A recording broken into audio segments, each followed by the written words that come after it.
കൊല്ലം Aryankavu കടമാൻപാറയിൽ plastic മാലിന്യം കാലിൽ കുടുങ്ങി പരിക്കേറ്റ മ്ലാവിന് രക്ഷകരായി വനപാലകർ. RRT സംഘം കാലിൽ നിന്ന് പ്ലാസ്റ്റിക് മുറിച്ചുമാറ്റി.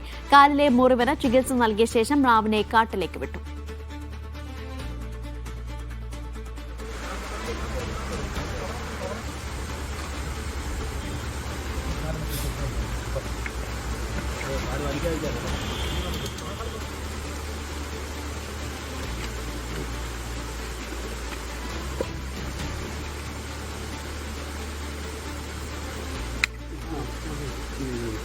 ലിജോ റോളൻസ് വിവരങ്ങൾ നൽകാനായി ചേരുന്നു. ലിജോ, വിശദാംശങ്ങൾ. അനീഷ, കഴിഞ്ഞ ദിവസമാണ് ഈ ദൃശ്യങ്ങളിൽ കാണുന്ന സംഭവം ഉണ്ടായത്. കൊല്ലം ആര്യങ്കാവ് കടമാൻപാറയിലാണ് ഈ പ്ലാസ്റ്റിക് മാലിന്യം കാലിൽ കുടുങ്ങിയ നിലയിൽ ഒരു മ്ലാവിനെ പരിക്കേറ്റ നിലയിൽ കണ്ടെത്തിയത്. തുടർന്ന് അവരുടെ രക്ഷകരായി എത്തുകയായിരുന്നു വനപാലകർ.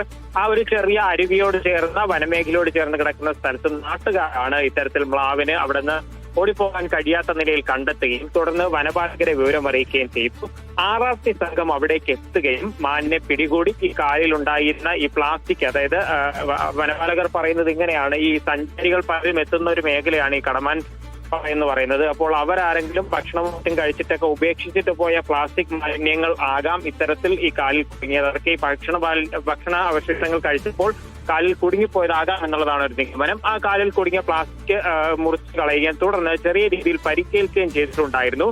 പ്രാഥമികമായി ആ മ്ലാവിന് വേണ്ടുന്ന ചികിത്സകൾ നൽകിയതിനു ശേഷം വനമേഖലയിലേക്ക് തന്നെ തുറന്നു വിടുകയും ചെയ്തു. ശരി, ലിജോ റോളൻസ് ആണ് വിവരങ്ങൾ നൽകിയത്.